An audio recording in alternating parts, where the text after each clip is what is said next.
Senators, how good it is to see your faces. As Psalm 133 says, how good and pleasant it is when brothers and sisters live together in harmony. So good to see all of you. Senators will please take their seats. Those persons not entitled to the privilege of the floor will please retire to the gallery.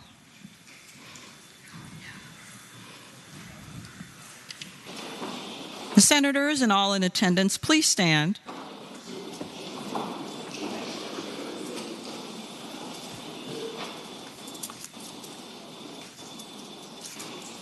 We will be led in prayer by the Reverend Dr.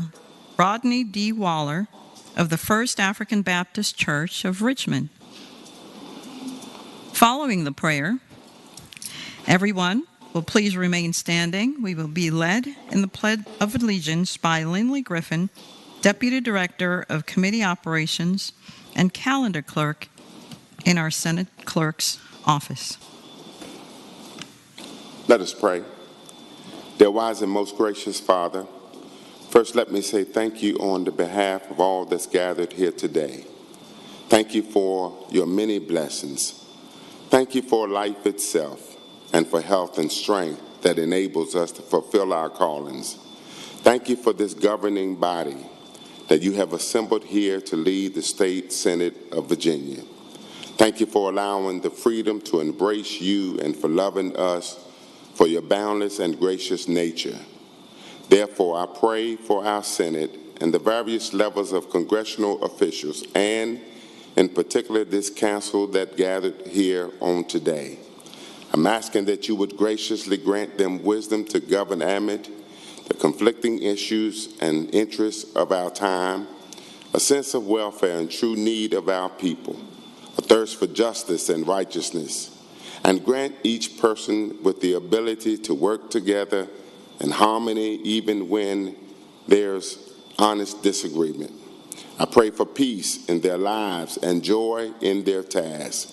Finally, Lord, I pray for the agenda set before us today. Please give assurance of what you would have to be done that will be pleasing unto your sight. It is in your name we pray. Amen. Amen. I pledge allegiance to the flag of the United States of America and to the republic for which it stands, one nation, under God, indivisible, with liberty and justice for all.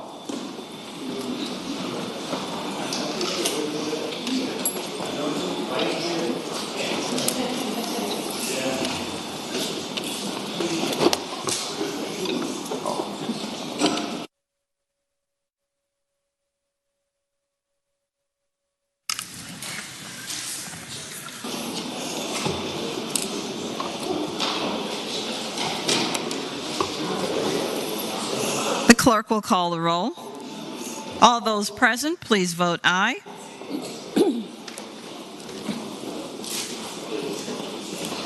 The clerk will close the roll. You have a quorum, Madam President. Senate Journal for Friday, June 17, 2022. The senator from Hanover, Senator McDougall, moves that the reading of the journal be waived. All in favor of the waiving of the reading of the journal will record their vote aye. Those opposed, no. Are the senators ready to vote? Have all the senators voted? Does any senator desire to change their vote?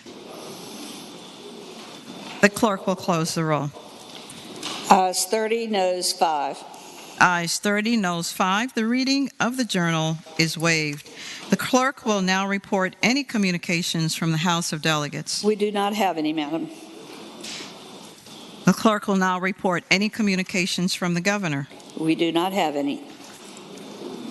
Now comes a time in the morning hour when we have the honor of welcoming our distinguished guests here with us in the Senate gallery.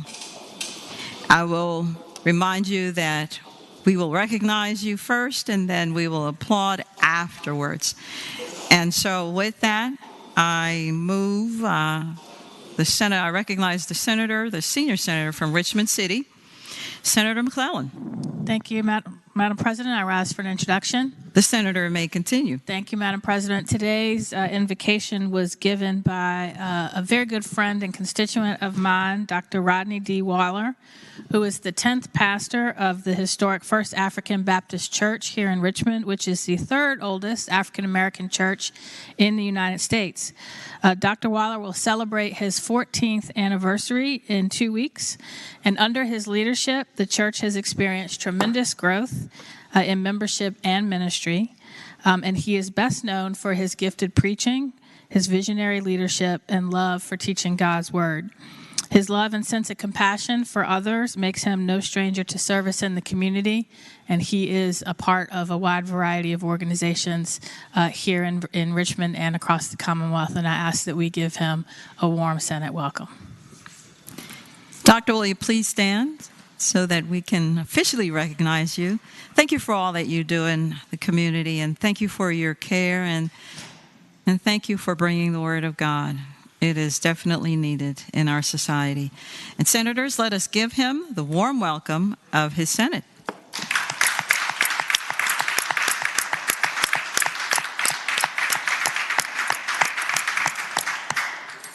Chair recognizes the gentleman from Loudoun County, Senator Bell. Thank you, Madam President. I rise for an introduction. Senator may continue. Thank you, Madam President. Wanted to recognize and introduce one of my colleagues that's here today. Her name is Russet Perry. She is a practicing attorney in Loudoun County, and she has a very distinguished career. She served the Commonwealth as one of our Commonwealth's attorneys in Loudoun County, and she prosecuted some of the most difficult cases, victims of rape and other horrific violent crimes. She served there till 2021. I'm very proud. I went to a drug court graduation a couple weeks ago. I was very proud to see her there in private practice, volunteering and helping people as they seek a pathway of recovery. She's a graduate of Georgetown Law School, and also her undergraduate was from my alma mater at the George Washington University. So ask that you please ask the Senate for the warm welcome. Ms. Perry, please stand. There you are, already standing. Welcome to the Senate, and thank you for what you have been doing in Loudoun County, both when you were in office as well as now that you're a private citizen. Thank you for continuing that work, and we're so very grateful when everyone puts their hand to the plow. Makes the journey a little bit easier. So, senators, let us give her the warm welcome of her Senate.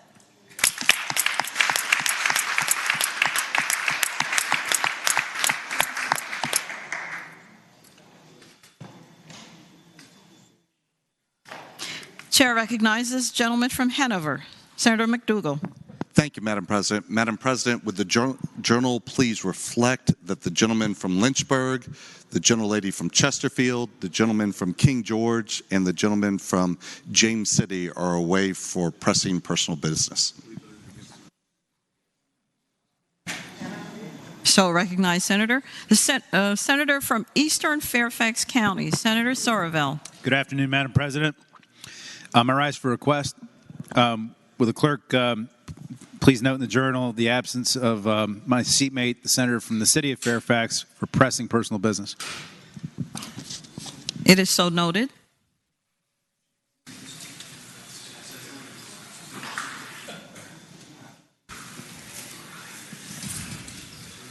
Is there any other business to come before the morning hour?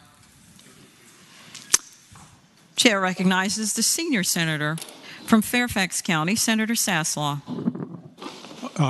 Madam President, there will be announcements following my motion is that we stand in recess until 1:15 because of meetings that have to occur now. And I would ask that you please recognize Senator Locke and Senator Edwards. Madam Chair recognizes gentleman from Roanoke City. I know I'm trying to. Yeah, gentleman from Roanoke City. That's right. Senator Edwards. Madam Chair, I want to make an announcement. The senator may continue. The Senate Judiciary Committee will meet in the Pocahontas Building at Senate Room A to interview judges, potential judges. and certify some judges that I believe have been agreed upon. The House is going to meet separately in their room, but we have to be in separate locations. So it'll be upon adjournment, we'll meet there. Upon recess. Yeah. Rules meets jointly, not courts. Chair recognizes the gentlelady from Hampton, Senator Locke. Thank you, Madam President. Upon adjournment of the meeting of the Joint Judiciary and Courts meeting, just courts? Senate courts. Upon adjournment of Judiciary, joint rules will be meeting in House Room 1. Is that this building? Does any other senator? It's over here. Courts is over in Pocahontas. Just a moment.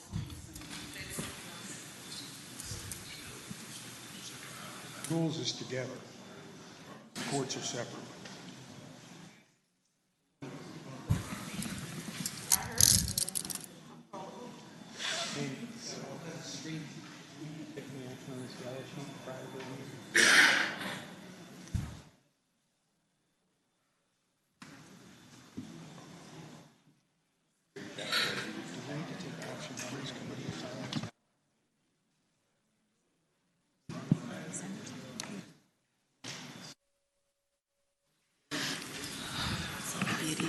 The Senate will be at ease, I would say momentarily, but let's say 5 minutes.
Recognizes the senator from Bath, Senator Deeds. Just a word of clarification about the meeting on the judiciary. We've changed that to Senate Room 1, so we'll meet right downstairs upon recess.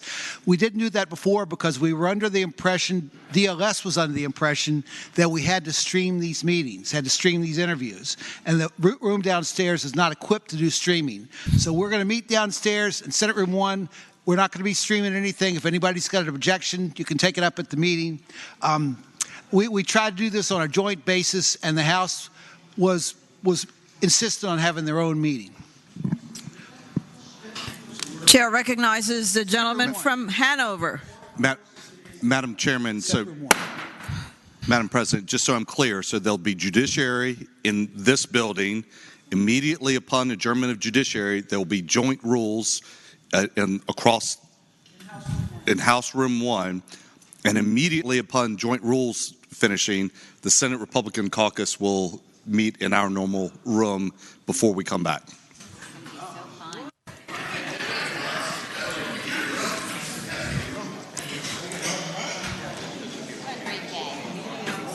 Without objection, the Senate will stand in recess until 1:15 p.m.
Judiciary has finished. However, the Senate will remain at ease until further notice.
chair recognizes the senator from Hampton, Senator Locke, for the purpose of presenting the committee nominations report. Thank you, Madam President. I have sent to the clerk's desk the committee nominations report on the Senate standing committees. The clerk will read the report.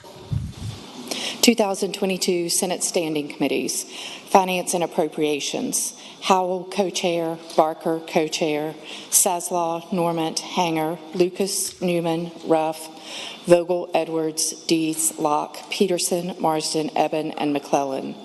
General Laws and Technology, Eben, chair. Ruff, Locke, Barker, Vogel, Reeves, McPike, Donovan, Mason, Boysko, Stewart, Pillion, Bell, Hashmi, and Kiggins. Privileges and Elections, Spruill, chair. Howell, Deeds, Vogel, Reeves, Eben, Ruff, Peake, McDougall, Surville, Mason, McClellan, Boysko, Bell, and Hackworth. Rules, Locke, chair. Saslaw, Howell, Lucas, Edwards, Deeds, Marsden, Peterson, Barker, Favola, Lewis, Eben, Spruill, Normant, McDougall, Vogel, and Newman. Signed, Mamie E. Locke. Chair recognizes again the senator from Hampton, Senator Locke. Thank you, Madam President. I move that the committee nominations report be adopted. The chair recognizes the gentleman from Roanoke County, Senator Suderline. Thank you, Madam President. Speak to the resolution. The senator has the floor. Thank you, Madam President. Speaking to the resolution, I think that it's great that we've got the senator from Southern Fairfax who's got a great mind with numbers, co-chairing finance. Happy for the senator from Alexandria getting to chair general laws. I think he's served well in there, and very happy for our friend, the senator from Southern Chesapeake, chairing Privileges and Elections, which I know he served on with distinction for some time in the other body as well. But what's problematic to me is, as I look at this, the Finance and Appropriations Committee in this body that has 21 Democratic members and 19 members that aren't part of the majority caucus, and we also have a presiding officer that's from the party that's not in the majority caucus, that even in that situation, where it's almost as close as we possibly could be, it's an 11-5 Finance and Appropriations Committee, and I found that problematic previously. Since the last time we adopted a 5-11 or 11-5 split, the presiding officer had changed, so if anything, I would think that we wouldn't reaffirm another 11-5 vote. So for that reason, although I'm very happy for these individual chairs and have no objection to them, I will not be supporting reaffirming 11-5. Chair recognizes the gentleman from Eastern Fairfax County, Senator Surville. Chair recognizes the gentlelady from Northern Fairfax County, Senator Howell. Thank you, Madam President. I'd like to say a few words about the motion. The senator has the floor. Thank you. I'm very proud to have been the first female chair of the Senate Finance and Appropriations Committee. For the past several sessions, both regular and special, I've chaired the committee that allocates billions of dollars of taxpayer money and also sets tax policy. The House of Delegates has two separate committees for these functions. We in the Senate have but one. Throughout the extended negotiations, I have been backed by a professional and astute committee staff directed by April Keyes. Their expertise and dedication are unmatched. But I have also been assisted by the senator from Southern Fairfax, Senator Barker. He has dedicated countless hours, weeks actually, to negotiating the budget and state tax policy. He has assisted me throughout these very complex negotiations. We know we are a great team. He deserves the title that reflects his actual service. So I'm asking the Senate to please pass this resolution to elevate him to co-chair of the Senate Finance and Appropriations Committee. Reflecting back, having co-chairs has already become the norm. Not since Senator Chichester have we had a single chair. There were co-chairs Senators Colgan and Stosh, and then Senators Hanger and Normand. Making this change will set in motion other changes on other committee leaderships, which is reflected on the motion before you. And again, I urge people to support this motion. Chair recognizes the junior senator from Richmond City, Senator Morrissey. Thank you, Madam President, and good afternoon to you. Good afternoon. Madam President, would the gentleman from Roanoke County yield for a question? Will the gentleman from Roanoke County yield? Yes. The gentleman yields. Senator Morrissey has the floor. I would ask the gentleman, was he in the state Senate in 2019 when that side of the aisle was in power? Senator Suderline. He knows I was. Senator Morrissey. I didn't hear his answer. People were laughing. Madam President, I would answer the President that he knows I was. Would the gentleman yield for another question? The gentleman yield. Of course. Senator Morrissey has the floor. When his side of the aisle was in power, did he voice the same objection to that 11-5 split? Senator Suderline. Well, few different things. One, it wasn't 11-5. It was just pointed out to me by our majority leader. It was closer. But yes, I was against it. And if you look at the Suderline name on every committee assignment, I used to have a senator that's a few seats over from me. He'd walk into the committees where I was serving. I was the most junior Republican, so I was the most accessible. And he'd say, "What's the split on here?" And I'd say, "Well, if I'm on the committee, you know it's 8-7. And every committee I was on was 8-7. I've never served on a supermajority committee. Final question. Senator Morrissey. Final question, Senator. Yes, although I was hoping we'd have even more questions.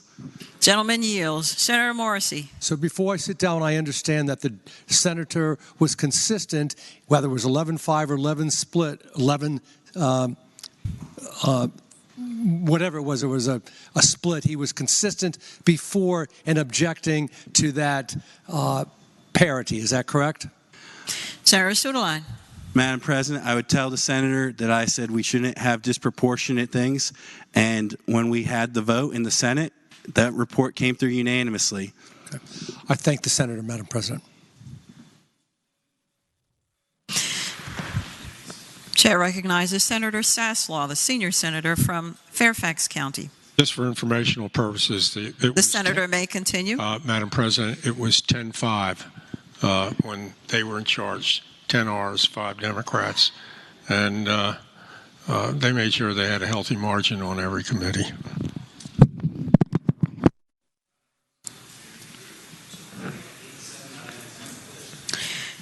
All right. The question is,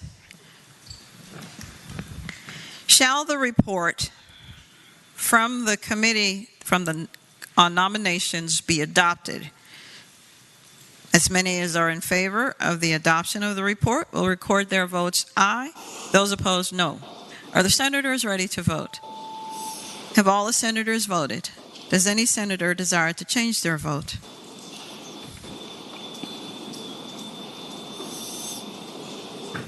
The clerk will close the roll. Ayes 28, noes 5. Ayes 28, noes 5. The committee nominations report is adopted.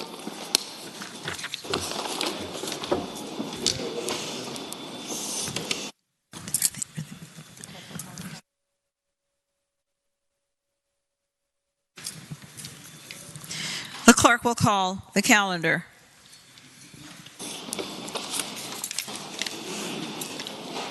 Senate calendar for Wednesday, September the 7th, 2022. Turning to page 9.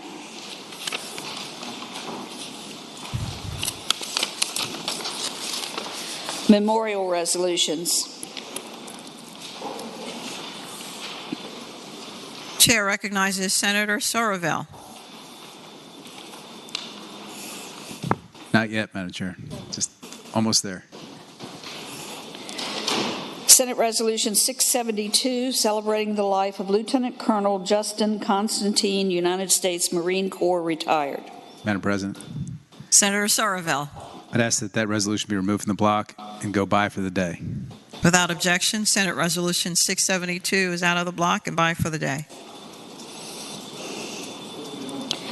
Senate Resolution 673, celebrating the life of Eugene Joseph Mayon. Chair recognizes Senator Bath. Senator Dietz, the gentleman from Bath.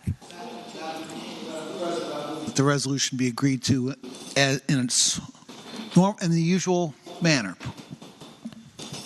All those in favor of agreeing to the memorial resolution, please rise.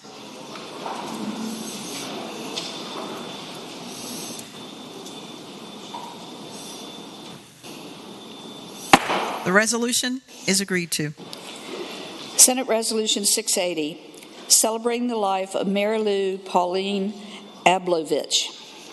Chair recognizes Senator DeStaff, senior senator from Virginia Beach. Madam President, I would move that we move the memorial resolution on Senate Resolution 680 in the normal way. Thank you. All those in favor of agreeing to the memorial resolution, please rise.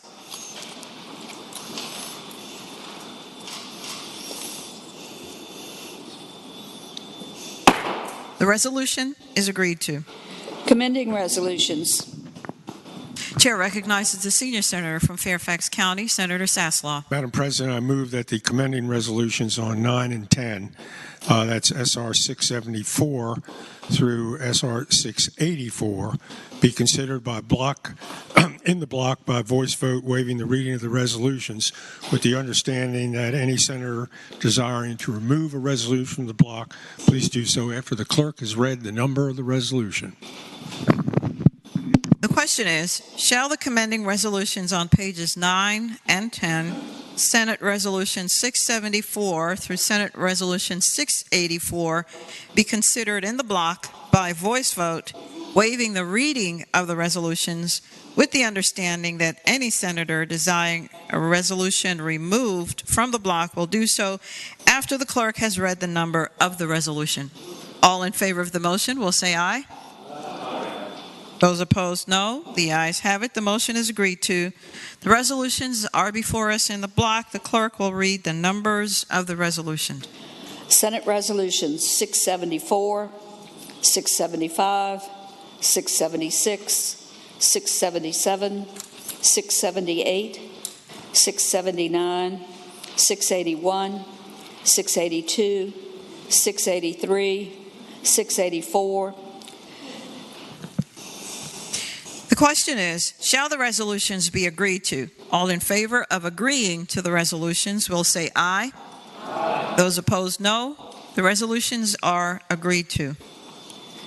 Turning to your supplemental calendar number 1, memorial resolutions. Senate Resolution. Chair recognizes Senator Saslaw again, the senior senator from Fairfax County. Madam President, I move that the memorial resolutions on pages 1 through 2, that's SR 685 through SR 694, excuse me, be considered in a block in the usual manner, waiving the reading of the resolutions thereof, with the understanding that any senator desiring to remove a resolution from the block, please do so after the clerk has read the title of the resolution.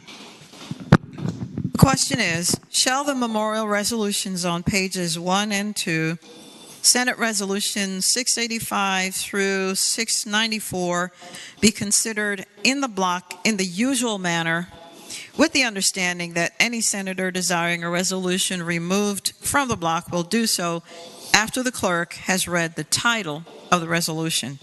All in favor of the motion will say aye. Those opposed, no. The ayes have it. The motion is agreed to. Resolutions are before us in the block. The clerk will read the titles of the memorial resolutions.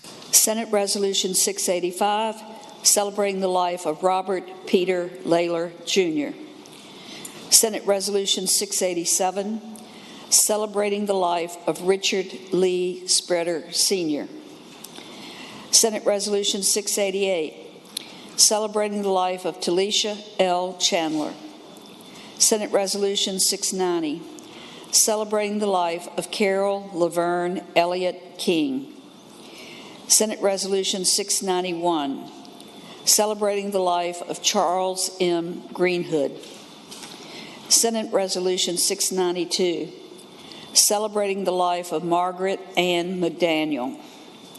Senate Resolution 693, celebrating the life of Louis Ray Jones.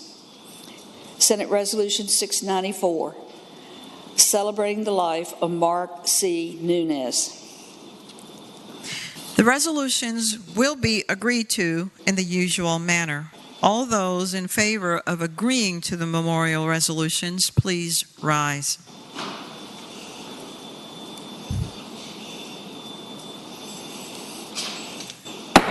The resolutions are agreed to. Commending resolutions. Chair recognizes Senator Saslaw, the senior senator from Fairfax County. Madam President, I move the commending resolutions on page 2. That's SR 686 through 695 be considered in the block by voice vote, waiving the reading of the resolutions with the understanding that any member desiring to remove a commending resolution of the block will do so after the clerk has read the number excuse me, of the resolution. The question is, shall the commending resolutions on page 2, Senate Resolution 686 through 695, be considered in the block by voice vote, waiving the reading of the resolutions with the understanding that any senator desiring a resolution removed from the block will do so after the clerk has read the number of the resolution? All in favor of the motion will say aye.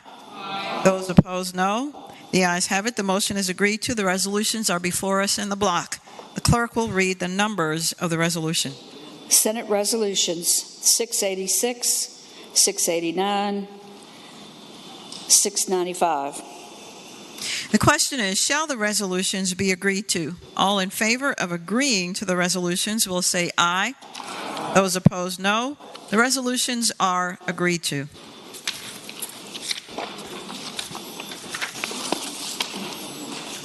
We do.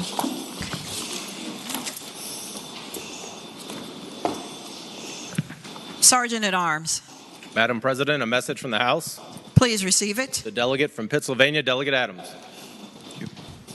Madam President, I've been directed by the Speaker of the House of Delegates to inform the Senate that the House has agreed to HJR 6005 and request the concurrence of the Senate. Thank you, Delegate.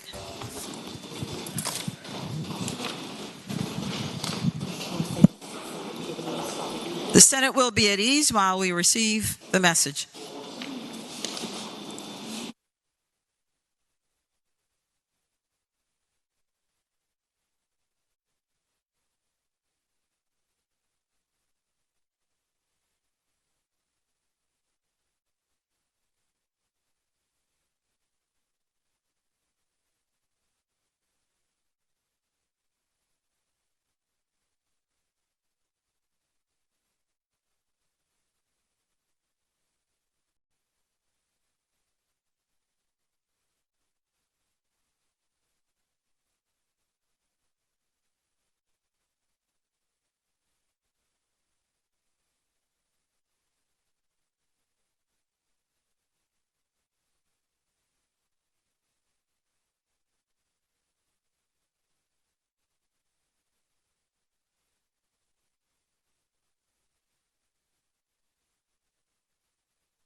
The Senate will come to order.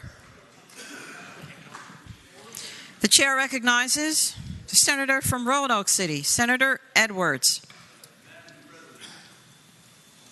Madam President, I move that the rules be suspended, the House Joint Resolution number 6005 be taken up for immediate consideration.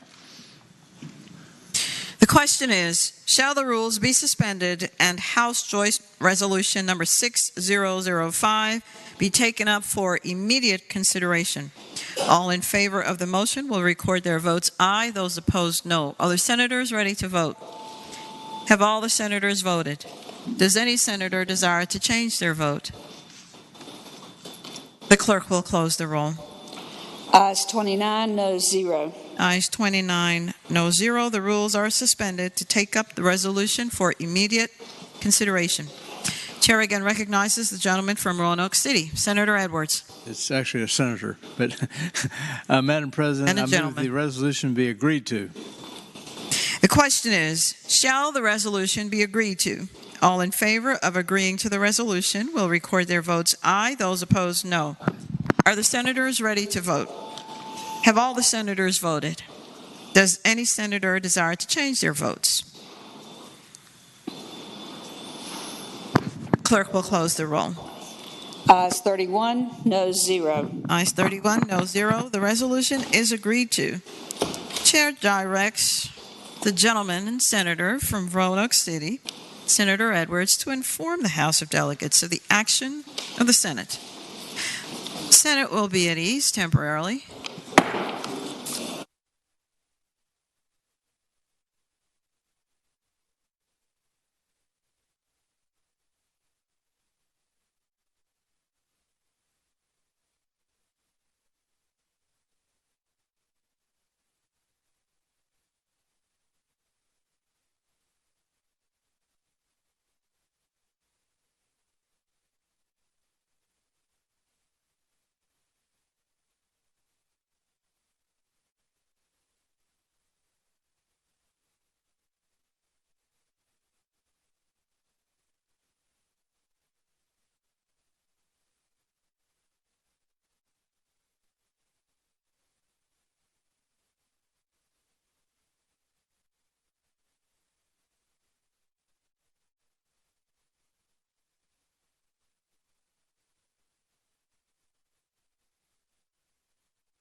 Joint order for certain judicial elections has arrived, and the Senate, on its part, is ready to proceed with the execution of House Joint Resolution number 6005. Nominations are now in order for judges of the respective circuit court. The chair recognizes the senator from Roanoke City, Senator Edwards. Madam President, I move the rules be suspended, the Committee on the Judiciary be discharged from further consideration of the resolution, the readings of the title be waived, and Senate Resolution number 696 be taken up for immediate consideration.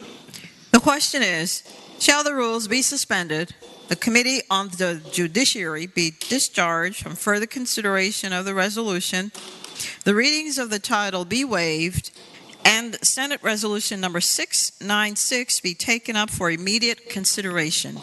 All in favor of the motion will record their votes aye. Those opposed, no. Are the senators ready to vote? Have all the senators voted? Does any senator desire to change their vote? The clerk will close the roll. Ayes 31, no 0. Ayes 31, no 0. The rules are suspended to take up the resolution for immediate consideration. Chair recognizes the senator from Roanoke City, Senator Edwards. Madam President, I move the resolution be agreed to. Question is,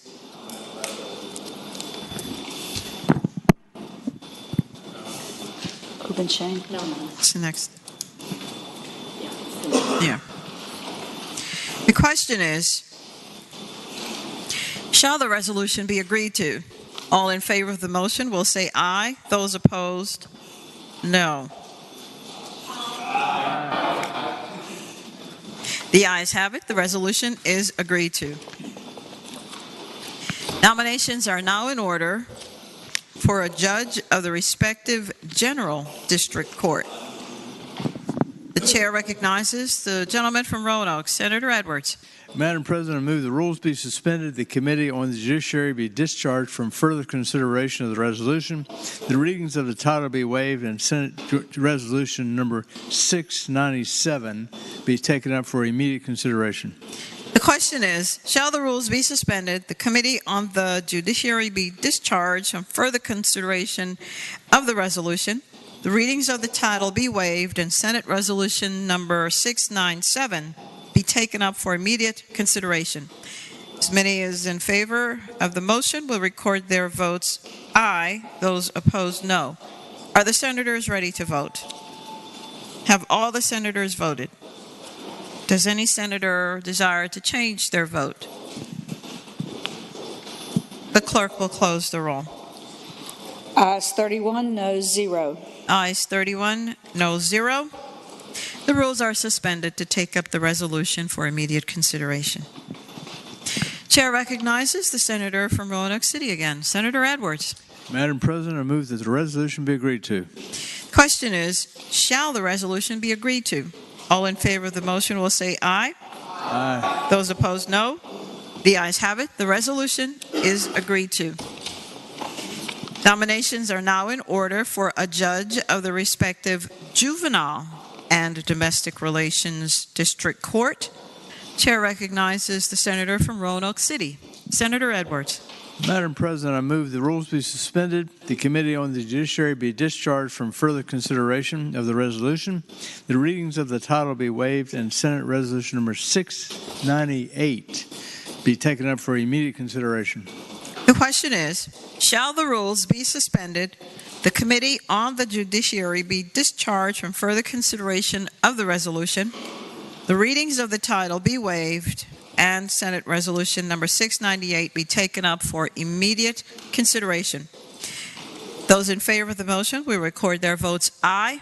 Those opposed, no. Are the senators ready to vote? Have all the senators voted? Does any senator desire to change their vote? The clerk will close the roll. Ayes 31, no 0. Ayes 31, no 0. The rules are suspended to take up the resolution for immediate consideration. Chair recognizes the gentleman from Roanoke City, Senator Edwards. Madam President, I move the rules be move that the resolution be agreed to. The question is, shall the resolution be agreed to? All in favor will say aye. Aye. Those opposed, no. The ayes have it. The resolution is agreed to. Chair now directs the senator from Roanoke City, Senator Edwards, to inform the House of Delegates of the nominations that have been made by the Senate The Senate will now be at ease.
Chair calls on Senator Obenshing, the gentleman from Rockingham County. Madam President, I would ask that the nominee on line 6 and 7 from Senate Resolution 696 be taken out of the block. Without objection, the nominee on lines 6 and 7 will be out of the block.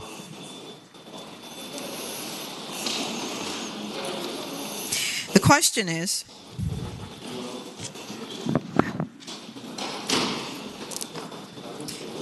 is, all in favor of the nominee of the Senate on lines 4 and 5, named by Senate Resolution number 696, to be a judge, will record their votes aye, those opposed no. Are the senators ready to vote? Have all the senators voted? Does any senator desire to change their vote? The clerk will close the roll. Ayes 31, no 0. Ayes 31, no 0.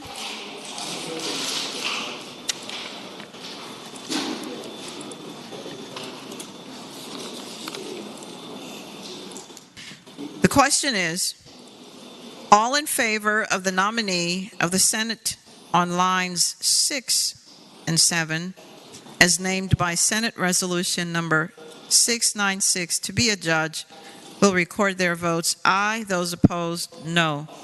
Are the senators ready to vote? Have all the senators voted? Does any senator desire to change his vote? The clerk will close the roll. Ayes 21, no 0.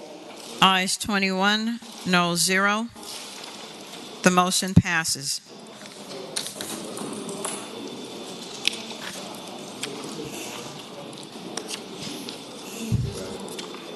All in favor of the nominee of the Senate as named by Senate Resolution number 697 to be a judge of the respective General District Court will record their votes aye. Those opposed, no. Are the senators ready to vote? Have all the senators voted? Does any senator desire to change their vote? The clerk will close the roll. Ayes 31, no 0. Ayes 31, no 0. The motion passes. All in favor of the nominee of the Senate as named by Senate Resolution number 698 to be a judge of the respective Juvenile and Domestic Relations District Court will record their votes aye. Those opposed, no. Are the senators ready to vote? Have all the senators voted? Does any senator desire to change their vote? The clerk will close the roll. Ayes 31, no 0. Ayes 31, no 0. The motion passes. The chair appoints Senators McClellan, Boysko, and Stanley. The committee on the part of the Senate to count and report the vote of each House in each case. The Senate stands at ease until the committee returns.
House Joint Resolution number 6005 will be resumed.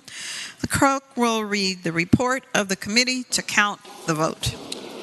The committee has reported as follows. Number of votes necessary to elect. In the House of Delegates, 51. In the Senate, 21. Chair recognizes the senator from Roanoke City, Senator Edwards. Madam President, I move that we waive the reading of the report. The question is, shall the reading of the report be waived? All in favor of the motion will say aye. Those opposed, no.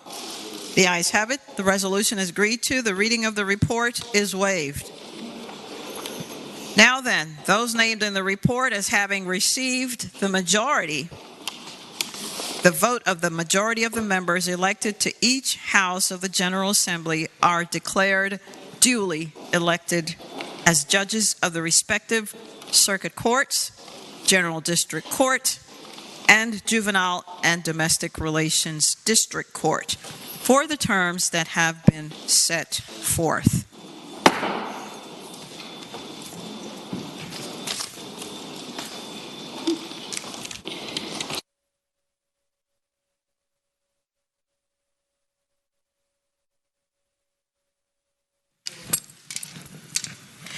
Is there any other business to come before the Senate? Chair recognizes Senator Abbott, the gentleman from Alexandria. Thank you, Madam President. I rise for a point of personal privilege. The senator has the floor. Madam President, in a sense, by virtue of our elected positions, we're all ambassadors for Virginia, perhaps no one more so than the governor, our leader.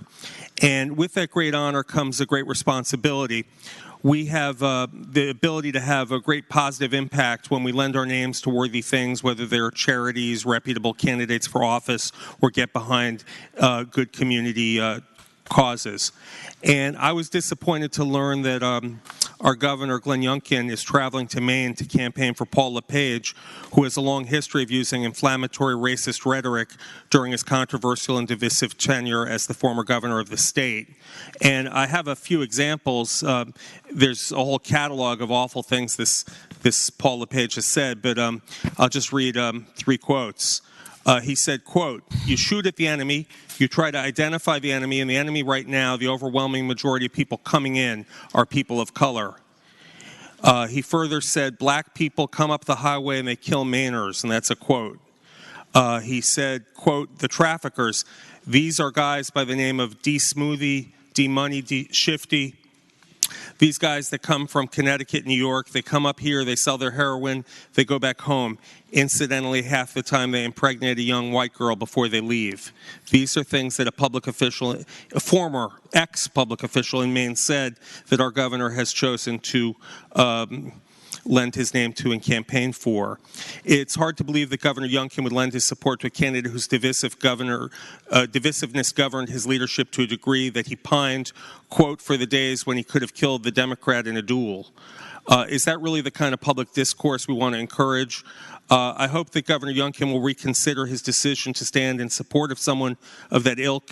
And I agree with the call of the senator from James City County who said that he was hopeful, I quote, "maybe the governor will intensify his focus on the Commonwealth's issues." Thank you.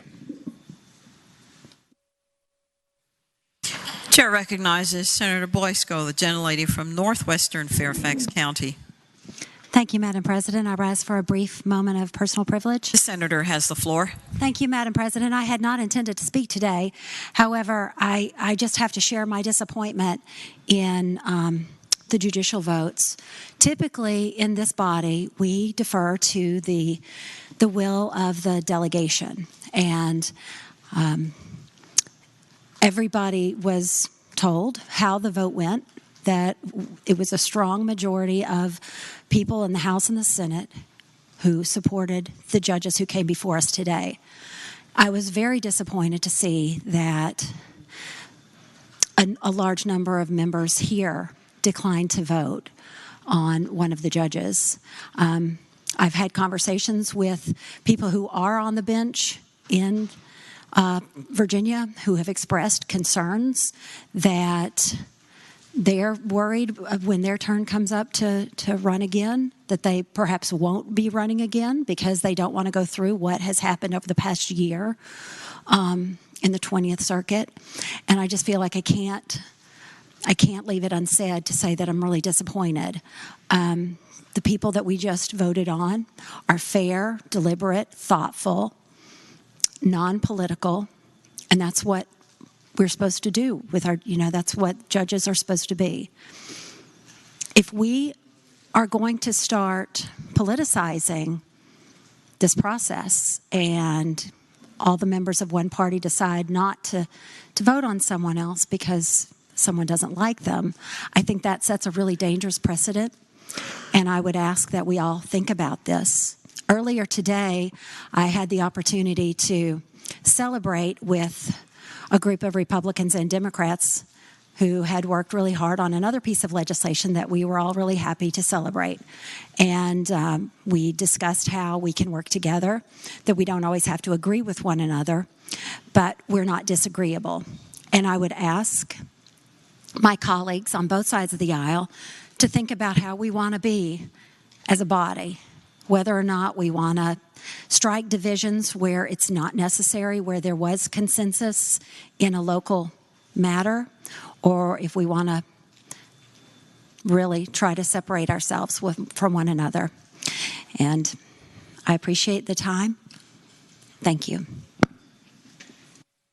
Chair recognizes Senator Obenstein, the gentleman from Rockingham.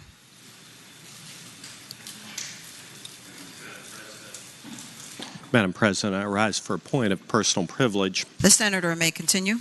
Madam President, I likewise had not intended to rise to address judicial elections. We have a strong tradition in this body of not casting adverse votes with respect to a judge who is up for consideration. We want to make sure that judicial candidates enter office without the stigma of significant expressed opposition, red votes, and that is indeed the policy to which most of us have adhered during my time in the Senate. I certainly understand the process by which different judicial circuits go about the selection of their judges. And that judicial selection process has generally worked very well. However, every once in a while, there are philosophical differences that are so great that it may require that one or more of us sit on our hands and not stand and express verbal opposition for a judge, but not cast an affirmative vote. Now, across this country, we have a significant issue that has been in the news over the course of the past couple of years, dealing with how we're going to address criminal justice in this country. We just saw in San Francisco a reaction by citizens of one of the most liberal cities in America, pursuant to which they removed their popularly elected district attorney because of the views on prosecutorial decision-making that are being made by certain prosecutors across the nation.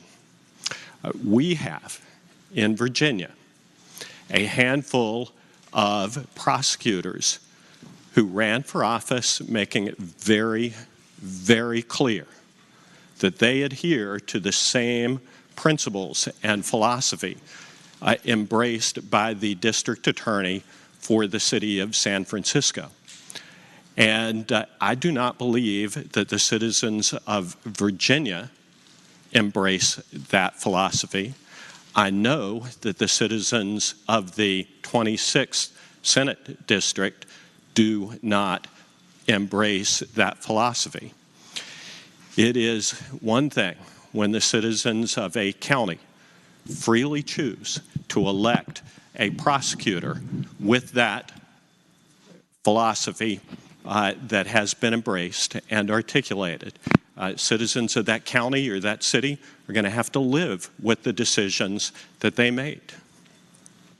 But if we in this body are confronted with decisions about whether or not to elect somebody to a judicial position and maybe have concerns that have been unsatisfied concerning whether they adhere to that philosophy that has been embraced across the country in certain pockets of population across the country, like San Francisco and in a couple of jurisdictions in Virginia, I would respectfully submit that it is our prerogative or our obligation, if we feel so strongly, that we not cast a vote on that particular judge. Now, we just elected 4 new judges. I wish them the very best. I will do everything in my power to see that they succeed in the responsibilities that they have undertaken. I hope that they will do well. I hope that the concerns that some had will go unrealized. These judges will take office.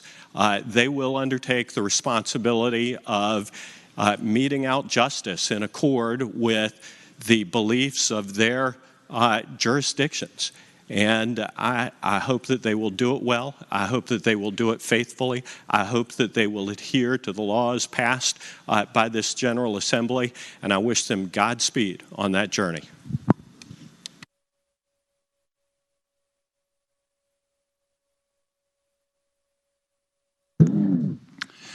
Thank you, Madam President. I rise for a brief point of personal privilege. Gentleman may continue. Thank you, Madam President. I like that both you, as our Lieutenant Governor of the Commonwealth, and Governor Youngkin are requested to speak in other states so frequently. I wish that our previous governor had been invited to speak in more states. Unfortunately, he instead appeared on Saturday Night Live after he represented us, and that was very disappointing to me, Madam President. Thank you.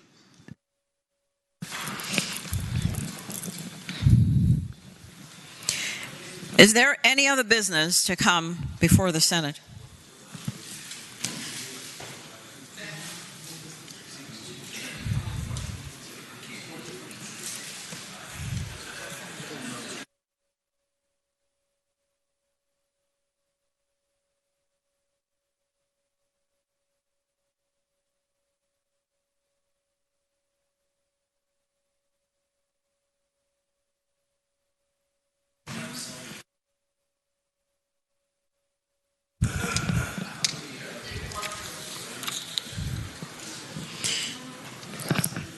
Hearing no other business to come before the Senate, the